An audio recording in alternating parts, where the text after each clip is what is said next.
بسم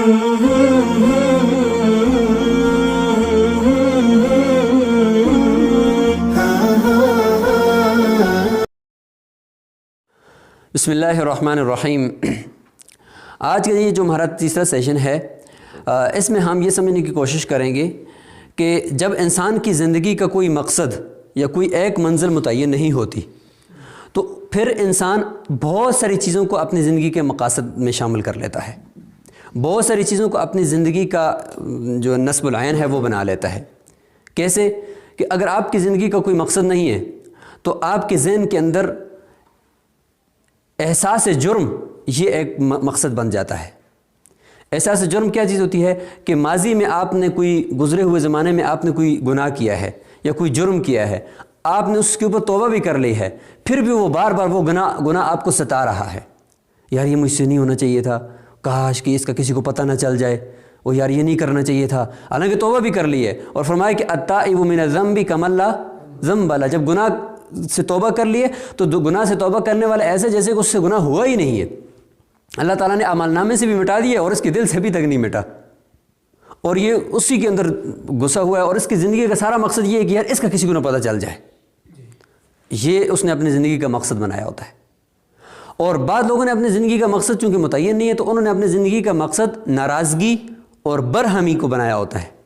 وہ کیسے کہ آپ کے ساتھ کسی نے ناچاکی کی، آپ کے ساتھ کسی نے ناانصافی کی، اور آپ کے ساتھ کسی نے ظلم کیا، تو آپ اس کے ظلم کو، اس کی بری باتوں کو، اس کی ناچاکی کو ہمیشہ اپنے دل کے اندر پالے رکھتے ہیں۔ اس نے مجھے ایسا کیوں کہا؟ دوسرے کو کہتے ہیں یار اس نے مجھے یہ بات کی، تیسرے کو کہتے ہیں یار اس نے مجھے یہ بات کی، میں تو اس کو نہیں چھوڑوں گا، زندگی بھر نہیں چھوڑوں گا، مرتے دم تک اس کو میں نہیں چھوڑوں گا، دیتا نہ پرے دم، ایسے کہہ رہے ہوتے نہیں کہہ رہے ہوتے؟ کیوں؟ اس کی وجہ ہے کہ اس نے اپنے دلوں کے اندر اس ناراضگی کو کیا کیا ہوا ہے؟ پال کر رکھا ہوا ہے، جبکہ جس بندے نے اس کو ناراض کیا وہ بھول چکا ہوگا، وہ بہترین زندگی گزار رہا ہوگا، اور اس نے اپنی زندگی کا مقصد اس کو بنا دیا کہ نہیں، میں نے اس کو کہیں نہ کہیں پہ جو ہے وہ کیا کرنا ہے، بدلہ لینا ہے۔ تو یہ اس نے اپنی زندگی کا مقصد بنایا، ناراضگی اور برہمی۔ اس کے ذہن میں ہمیشہ یہی چیز گھومتی رہتی ہے۔ اور بعض لوگوں کے ذہنوں کے اندر خوف ہوتا ہے، خوف، وہ خوف کو اپنا مقصد بنایا ہوا۔ خوف کیا؟ ہر کسی کام سے ڈرتے ہیں، مطلب کوئی مشکل کام آئے گا یار چھوڑو، بس زندگی محفوظ راستے سے گزار کر نکل جاؤ، اس کو ہاتھ نہیں لگاؤ۔ میرا ایک دوست ہے، وہ کہتا ہے کہ میرے بھائی کی 1 لاکھ روپے تنخواہ ہے، لیکن موبائل اس کو میں نے لے کر دیا ہے۔ اس کی وجہ یہ ہے کہ اس کو خوف ہے کہ اگر میں پیسے ادھر لگاؤں گا ہو سکتا ہے موبائل خراب آ جائے، اور پھر پتہ نہیں کیا ہوگا، پھر پتہ نہیں کیا ہوگا، تو وہ اس میں نہیں کہ وہ کہتے ہیں ادھر سے محفوظ نکل جاؤ، ادھر چھوڑو، ادھر ہاتھ ہی نہیں لگاؤ۔ تو جو بندہ رسک ہی نہیں لے گا زندگی میں تو وہ آگے ترقی کیسے کرے گا؟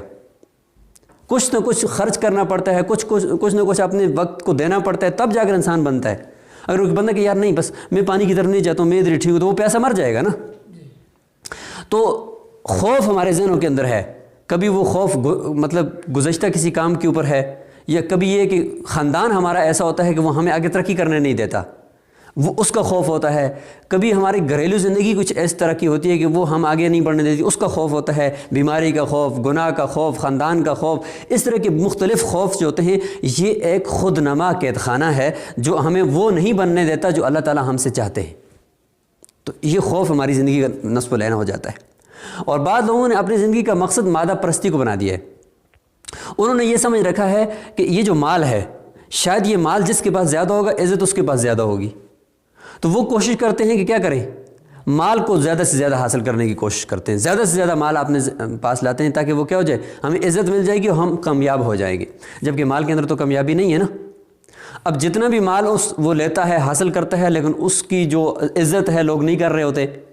کیونکہ زیادہ سے زیادہ مال والوں کی عزت دنیا میں کوئی نہیں کرتا۔ اگر کرتے بھی ہیں تو منہ پہ کرتے ہیں اور کچھ لینے کے لیے کرتے ہیں، باقی کچھ بھی نہیں کرتے۔ تو جب اس کے پاس اتنا مال آ جاتا ہے کہ اس کی عزت پھر بھی کوئی نہیں کرتا، تو وہ پھر اس سے اکتا جاتا ہے، تنگ ہو جاتا ہے، پریشان ہو جاتا ہے۔ تو یہ بتا رہا ہوں کہ اگر آپ کی زندگی کا ایک مقصد نہیں ہوگا تو پھر آپ کی زندگی کے بہت سارے مقاصد آپ کو، فضول قسم کے مقاصد آپ کو گھیر لیں گے، اور وہ آپ کی زندگی کے مقاصد بن جائیں گے اور آپ کو پوری زندگی پریشان کر دیں گے، آپ کی پوری زندگی فضول گزرے گی۔ اس لیے اب آپ کے سامنے فائدہ آپ کو محسوس ہوگا کہ زندگی کا ایک مقصد ہونا اس کا کتنا بڑا فائدہ ہے۔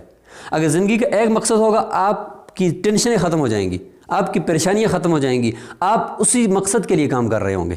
کہ بھئی میرا یہ مقصد ہے، میں تو ادھر جانا ہے، یہ ادھر میرا کوئی کام نہیں ہے، یہ راستہ بھی میرا نہیں ہے، میرا یہ ایک راستہ ہے، میں سیدھی اس راستے پہ جاؤں۔ اگر آپ کی زندگی کا مقصد ایک ہوگا تو منزل آپ کی متعین ہو گئی، آپ کو کسی قسم کی کوئی پریشانی نہیں ہوگی، آپ کی زندگی انتہائی سادہ گزرے گی، انتہائی سادہ زندگی گزرے گی۔ اس کی وجہ یہ ہے کہ آپ کا ایک ہی کام ہے، آپ اسی پہ لگے ہوئے ہیں۔ ایک بندہ دیکھیں ادھر سے ایک کام بھی کر رہا ہے، دوسرا بھی کر رہا ہے، تیسرا بھی کر رہا ہے، چوتھا بھی کر رہا ہے، ہر کام کے اندر وہ اس نے داخل ہوا ہے، تو اس کا کوئی ایک کام بھی صحیح سے نہیں ہوگا، کیونکہ اس صحیح طریقے سے کسی ایک کام کو وقت ہی نہیں دے رہا نا، وہ دن میں کوئی 50 کام کر رہا ہے، تو اس کی منزل متعین نہیں ہے۔ اگر اس کی منزل متعین ہوگی تو وہ پورا دن اپنے اسی منزل کے لیے کام کر رہا ہوگا۔ اب ایک مسلمان کے لیے منزل کا متعین کرنا کتنا آسان کام ہے، کوئی مشکل نہیں ہے، کیونکہ ہمارا مقصد تو اللہ تعالیٰ نے خود بتا دیا ہے کہ بھئی آپ کو میں نے اپنے لیے بنایا ہے، دنیا میں جانا ہے تو ہر وہ کام کرنے جس سے میں راضی ہو جاؤں، تو ہمارا مقصد متعین ہے۔ ہم نے دنیا میں صبح سے لے کر شام تک جو دن ہم سے گزرے گا اس میں ہم نے ہمیشہ وہی کام کرنا ہے جو اللہ کی رضا والا ہو۔ 5 نمازیں یہ ہمارا زندگی کا مقصد ہے، تلاوت قرآن ہماری زندگی کا مقصد ہے، دین کو سیکھ کر آگے پہنچانا یہ ہماری زندگی کا مقصد ہے، ہمارا مقصد تو متعین ہے۔ اچھا، اب اس مقصد کے لیے جو چیزیں ہمارے ساتھ تعاون کر رہی ہیں، مثال کے طور پر کوئی ایسی چیز ہے کہ وہ کورس ہے، اس کورس کو ہم سیکھیں گے تو دین کا کام ہم اچھے طریقے سے کر جائیں گے،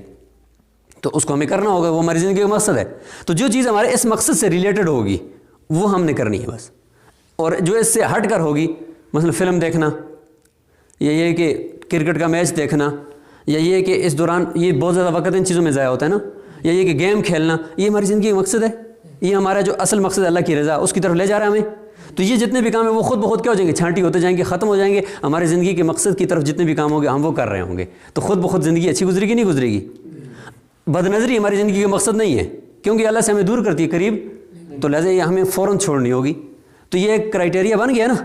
تو یہ ہے زندگی کا کہ اگر ایک مقصد ہوگا تو اسی مقصد سے متعلقہ سارے کام ہم کر رہے ہوں گے، اگر وہ مقصد نہیں ہوگا تو پھر ہم بہت سارے مقاصد اپنے آپ کو لیے ڈھونڈ رہے ہوں گے اور ان میں ہم مصروف ہوں گے۔ السلام علیکم ورحمۃ اللہ وبرکاتہ۔